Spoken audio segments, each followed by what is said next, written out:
Welcome to our next video, which will provide some background information about the book of Judges. This is a story that shows us how, without godly leadership, God's people spiral out of control and fall short of God's purpose for them.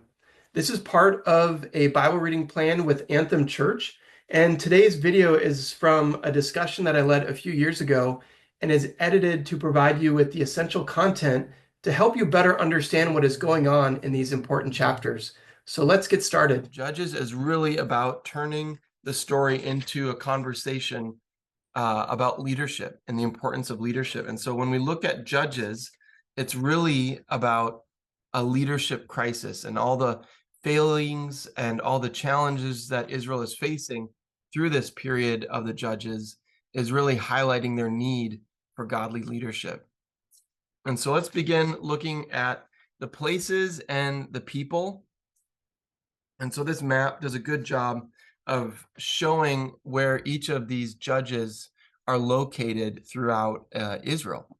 The story of Judges occurs entirely in the Promised Land, which God does not allow to rest. And so that's a key theme, especially as we move into Ruth, which is a lot of theme. A big theme is about Ruth finding rest. And so the story of Judges, it's really seeing how God does not allow his people to rest, being that he is testing them. He's wanting them to turn from their self-centered ways to come to him again. And so we're going to look at these different judges. There's 12 judges or leaders, and their role is to protect, defend, and deliver Israel, beginning after the death of Joshua and lasting until the kings, the story of the kings that will be next. After Ruth. And so here's a summary of the judges, just so that we kind of see the big picture. And I'm not sure that I can always pronounce their names correctly. I'll do my best, but Othniel, more is said about the Lord than about him, which is really highlighting a good start. He's a man of anonymity, but what is clear is he was a foreigner. And as the son of the youngest brother, he had a lot against him. His background was not esteemed, and yet God wanted to use him powerfully, and he did, which is the emphasis of this judge's storyline. More is said about God than about him. And so it's a good start for the judges, but we'll see as it moves along, it gets further and further away from this good start. Now, Ehud, the whole story is built around him being left-handed, which to the reader is seen as a limitation or maybe even a disability for that time. I'm not saying those who are left-handed are disabled. It's just for that time, it was at times seen that way. Yet he led God's people to annihilate 10,000 of God's enemies. And he turned this perceived disability into a possibility because he depended on God. And you can really see that in Judges 3:19, where it says, "But he himself turned back at the idols near Gilgal and said, 'I have a secret message for you, O king.' And he commanded silence. All his attendants went out from his presence. And Ehud came to him as he was sitting alone in his roof chamber and said, 'I have a message from God for you.'" And so he really saw his dependence on God, that he wasn't just doing a work, that God was involved. And that'll be important to see how that changes as we are introduced to each of these judges. Now, when we get to Shamgar, he was likely a farmer. He wasn't a professional soldier. He wasn't a guy that you would look to necessarily for leadership. Likely by the sound of his name, there's some understanding that he was a foreigner with a shady past. And so he was a difficult choice. And nevertheless, he obeys God and defeats the enemy. And God makes his power obvious in his weakness. No matter what were his limitations by his difficult past, God used him in his weakness. Now we come to Deborah, who's this prophetess who received a direct revelation from God. And she functioned like a judge, a leader of Israel. She was used of God to be almost like a mother of Israel. And so she was influencing Barak to win the battle, who went out to fight, and she was a part of it. And so we really see that through her, God intervened and defeated Israel's enemy using her. But again, not someone at that period of time who would have been maybe the leader that would have been chosen, but she was the leader who was the one who stepped up and demonstrated just how God is working through her, and to really bring, again, deliverance and a new start for God's people. Gideon is a man who battles fear. He became a great hero by obeying God, but it was a difficult process. There's no biblical character who received or required more divine assurance than him. He kept asking for just God to make it clear. And yet Gideon believed God's promises and moved from fear to faith. And he was a part of defeating their enemy. And there's a lot that is said about Gideon and his descendants after him. We'll talk about that as we come to that. Jephthah, he was a man rejected by Israel, and yet he became their savior. He ends his life without a future by making an unnecessary vow to God that cost his daughter's life. And so it's a really hard ending and really difficult way to move from the victory to then his own defeat. And then Samson, he's a strong man with a glorious future that was cut short, albeit not before saving Israel by sacrificing himself. And so he closes out the Judges, which in comparison to the first with Othniel, shows how far they are falling from God's will for his people. Now there are these minor judges at the bottom. Little's recorded. Primarily it's a genealogy to show the development for Israel. They're all around Jephthah as well, so perhaps it's to make a point that they live longer, but anonymously. But these are the 12 judges. And so let's move from not just the people and the place, but a little bit of the timeline and the structure. What's interesting in the book of Judges is it's about 350 years. And that's about 25% of the historical period described in the Old Testament, which is a long time. And you see the reference there, which talks about this in chapter 11, verse 26. While Israel lived, and this is about Jephthah, it talks about the 300 years. And so it's really to say that the book of Judges is telling that story of Israel between Joshua and King David. And it's a long time. And although the book is only 21 chapters long, it recounts a vast period of Israel's history. Again, about 350 years, 25% of the historical period described in the Old Testament. And the period of their history can be summarized by two important facts. There was a crisis of leadership, and there was a subsequent crisis in Israel's faithfulness to their covenant with the Lord. And so it really highlights that the faithfulness of God's people requires godly leadership. And so the structure there'll be an introduction, there'll be the story of the 12 judges, which really you focus on the 7 that I mentioned earlier. And then there's 2 final tragedies at the end that really just shows how difficult it got. And so let's talk about the structure here. And so chapters 1 to 3, verse 6, it's really the opening of the end. It's the end of Joshua's life, which is a sign of Israel's future failure. Without leadership, Israel becomes violent. God's people do not drive out the Canaanites, and instead of listening to God's voice, they become no different from the other nations. They're not the holy people God wanted, but rather they become morally corrupt, and they just spiral out of control. And that's what we really see in the next section with the Judges in chapter 3:7 to 16:31.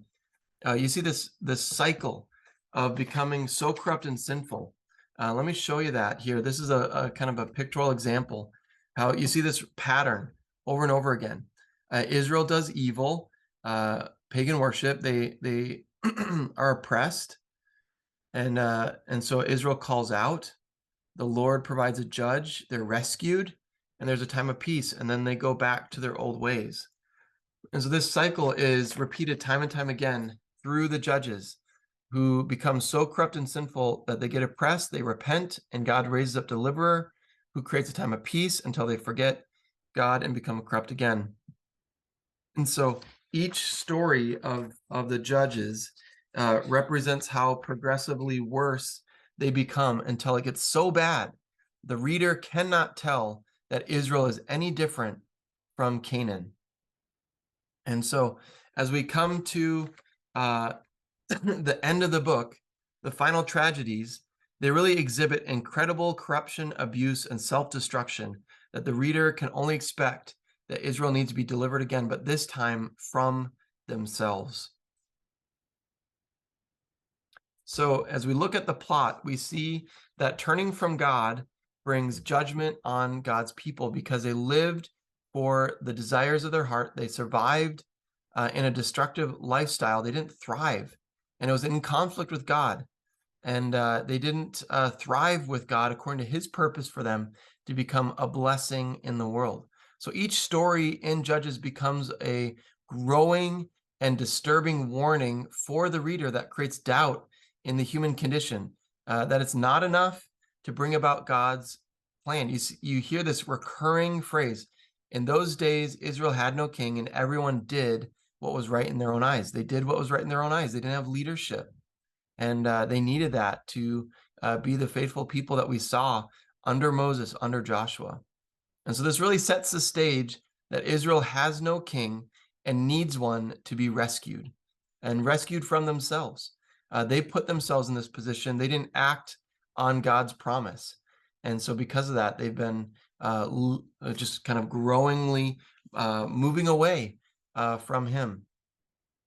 And yet we learn that God remains faithful to his people despite their serious unfaithfulness to him. As a result, he periodically raises up judges to deliver them.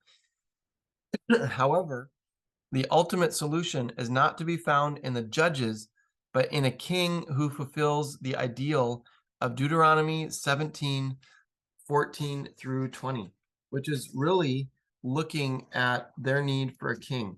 It's interesting that in Deuteronomy, as Moses is kind of retelling the formation of God's people to be blessed, to be a blessing, that there's this hint that a king is coming. And we see that in Deuteronomy 17, verses 14 through 20. And that's really when it talks about coming to the land that the Lord is giving them, that that they will say, it says here, let me read it for you. When you come to the land that the Lord your God is giving you, and you possess it and dwell in it, and then say, I will set a king over me like the nations that are around me, you may indeed set a king over you whom the Lord your God will choose. And so God understands that this is where we're going, and this is what's needed, that God's people need a king, a leader who governs according to God's law, but not as someone better than his fellow Israelites, having a heart for this rebellious people, as God has revealed through the book of Judges, that even through all of their failure, we see God's faithfulness. And so that's the kind of leader that Israel needs, a leader, frankly, like Moses, who even when things got hard and God's people were revolting and rebellious, that Moses, time and time again, through the struggle, was faithful to look to God and be that leader that they needed, that Joshua was. But again, there wasn't a leader appointed after Joshua. And so it really highlights the need for this king who governs according to God's law. Now, as we look to Judges, it's really the beginning and the end that are important for us to see. And it's to look at these as a way to understand the whole book as a whole. So let's look at the introduction. The introduction of Judges presents two primary themes in the book: the failure of God's people and the faithfulness of God. First, God's people spiral from total obedience with Joshua to partial obedience in Judges. You see that in Judges 1:3 through 15, that they're moving away from the obedience they followed Joshua in. And then it becomes partial disobedience. So a movement from partial obedience to partial disobedience in 1:16 to 26, and then eventually bottoms out with total disobedience in 1:27 through 36. And that's with Israel refusing to drive out the Canaanites from living with them. Instead of removing them as God commanded, they make them slaves. And so economics have taken a higher priority than obedience to God. And so we see through this, though, the slow growth of partial obedience to partial disobedience to total disobedience, that amidst it all, God is faithful, raising up leaders to deliver Israel time and time again. And yet these leaders God will use for his purpose are mostly deeply flawed individuals who leave the reader longing for a righteous leader, longing ultimately for a king. And so we'll find in Judges that these leaders cannot ultimately be the cure for the real problem of the people. And while the entire book points towards a future king to rule and reign, you see that in 17:6, 18:1, 19:1, 21, 25. So especially towards the end, it's emphasized. But their real need is for a new heart. And we read that. And it talks about that in Deuteronomy 30, that the new covenant will give a new heart. And it was promised that God would do it in Deuteronomy 30. But God, in his grand design, he'll eventually bring in an ideal king. And we'll see that in 2 Samuel 7. And this king will give the people a new heart in the future by way of a new covenant. And so that's where the kings that are coming are really ultimately going to point us to a future king, a Messiah, who will bring this new heart that's promised in Deuteronomy 7. He'll be the way that this happens through the new covenant, rather, not through the new king, but through the new covenant. And so hence it's inevitable that the story had to move in the direction of raising up judges that lead to Israel seeking to have a king, because that will ultimately be the means by which God accomplishes his purpose with the nation of Israel and fulfills his promise of using Israel to bless all the families of the earth. And that was back starting in Abraham. Now, as we look to the final verses in chapter 3, 5, and 6, this is the end of the introduction, and it really summarizes the introduction. And it kind of functions as a bit of a report card expressing God's evaluation of Israel. And the verdict is clear. Israel failed. Look at this. They lived among the Canaanites, 3:5, chapter 3, verse 5. They took the Canaanites in marriage, chapter 3, verse 6. They served other gods, chapter 3, verse 6.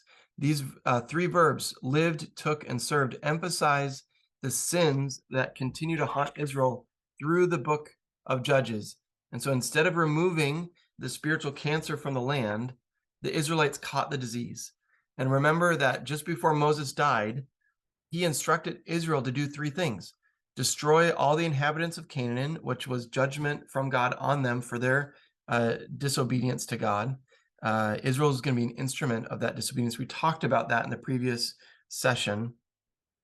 And then number two, Israel instructed Israel to avoid intermarriage with the Canaanites. And then number three, to shun worship of the Canaanite God. So all the things that Moses had said to do in Judges, we realize that they have been not fulfilling. And so the breaking of God's law and the record of Israel's subsequent moral degradation are sad, and they are in total and deliberate rebellion against God. And so the introduction highlights how dark and depressing Israel's situation is at this point in their story. It's a hard read. They become like the very people God had called them to avoid. Israel was to be God's instrument to destroy the Canaanites' evil influence in the world, but instead they joined Canaan to perpetuate the very evil that was destroying God's good world. But that's only part of the story. You know, in some ways, the more fundamental theme of Judges is the patient mercy of God amidst their ongoing failure. It's about the long-suffering salvation that Yahweh gives his people. And so after repeated failures and during a cycle of increasingly dark degradation, God continued to deliver his people, that while we're faithful or faithless, while we're frequently faithless, God is faithful to his covenant. And so all of this is moving us towards this hopeful expectation that God's going to bring a leader that in the storyline ultimately will lead us to Jesus, that he will inaugurate and establish the new covenant that will give us a new heart that is ultimately what we need, that's promised in Deuteronomy, that's clearly seen through the book of Judges, is the need. And so let's move from the introduction, the beginning, towards the conclusion. And so we see in these difficult last two stories how corrupt Israel has become. Even after God raised up a deliverer time and time again, Israel has completely ignored God's ways and instead has chosen to go their own way. The reader begins to ask, why? How did this horrible reality come to this point after God had revealed himself to them? Why did they get to this point? And so we can see the answers to why. First, in Judges 17 and 18, the why is that Israel worshiped Yahweh in the wrong way.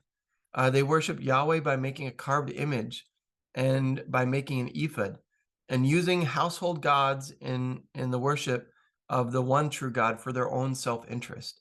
They rejected God's way of worship for their own way of worship, not according to God's law. And so this passage was clear that God's people must worship the right God in the right way. They must know how God revealed himself, or they'll eventually fall away from the living God, which is what happened. And they had made God into their own image of him. And so the biggest danger to their spiritual well-being was not necessarily atheism or apostasy, but that they would worship God as they wanted to make him to be, instead of for who he is.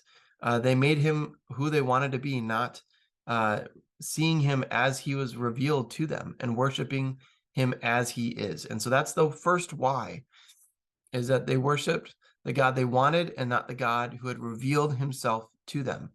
The second why is in Judges 19 to 21, which really gets at some difficult stories of rape that are very hard to read and are not okay. It's such a difficult part of the story, and really highlight how horrible things have become.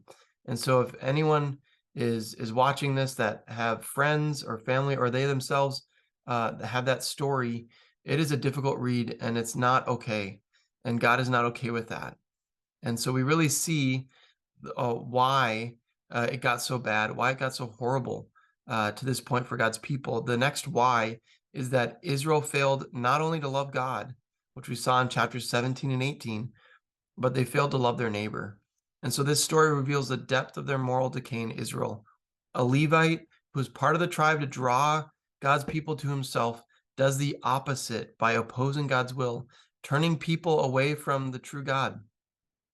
He takes a concubine for his own sexual pleasure. He parties all night.